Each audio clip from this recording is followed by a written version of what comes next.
Alright mga ka-Good News, may nagtanong dito, tara basahin natin. Good News TV, mali o tama po ba ang sumamba sa mga ribulto ng mga Diyos-Diyosan? Ano po ba ang ibig sabihin ni Moses sa Numbers chapter 21 verses 8 hanggang 9? Di po ba gumawa si Moses ng ribulto ng ahas? Magandang tanong yan kasi madalas ginagamit ang verse na ito para sabihin pwede naman pala ang ribulto sa Bible. But let's be clear, hindi pwedeng i-isolate ang isang verse at mag-build na doon ng doctrine. Tignan natin ang buong context. That's a good question. Tara, sagutin natin yan. Una, malinaw ang utos ng Diyos laban sa idolatry. Sa Exodus chapter 20 verses 4 hanggang 5 ang sabi, huwag kang gagawa, huwag mo silang yuyukuran o paglilingkuran. Mga ka-Good News, ito ay bahagi ng Ten Commandments. So malinaw, bawal gumawa ng imahe para sambahin, bawal yumuko sa ribulto bilang object of worship. Ang problema ng idolatry ay hindi lang image, kundi puso na lumilihi sa Diyos at sumasamba sa nalikhang bagay. Pangalawa, ang bronze serpent ay hindi ginawa para sambahin. Sa Numbers chapter 21 verses 8 hanggang 9, yes, gumawa si Moses ng image, pero bakit? Hindi para sambahin, hindi para dasalan. Ito ay utos ng Diyos bilang temporary sign ng healing. Kapag tumingin ng Israel sa ahas, gumagaling sila mula sa kagat.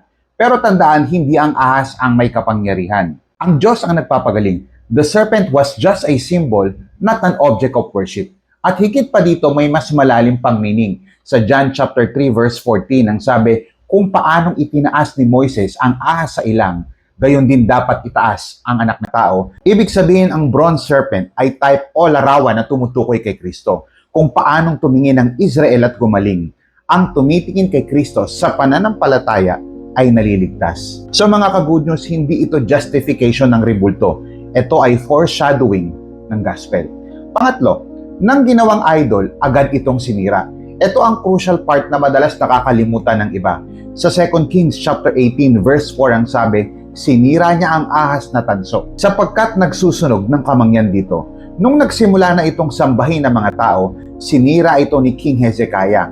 Bakit? Because what was once a symbol became an idol. At ang Diyos ay hindi pumayag na palitan siya ng kahit na anong bagay. So malinaw ang Bible, bawal ang pagsamba sa ribulto. Ang bronze serpent ay hindi ginawa para sambahin, ito ay tumutukoy kay Kristo. At nang ginawang idol, agad itong winasak.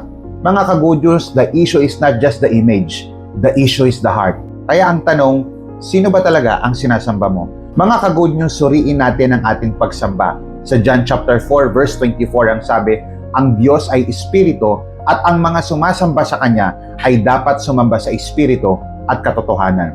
Ang tunay na pagsamba, hindi sa ribulto, hindi sa bagay, kundi diretso sa Diyos sa pamamagitan ni Kristo. Mga ka-Good News, God does not share His glory with idols, so worship Him alone. What are your thoughts? I-type mo sa comment section. Pag-usapan natin.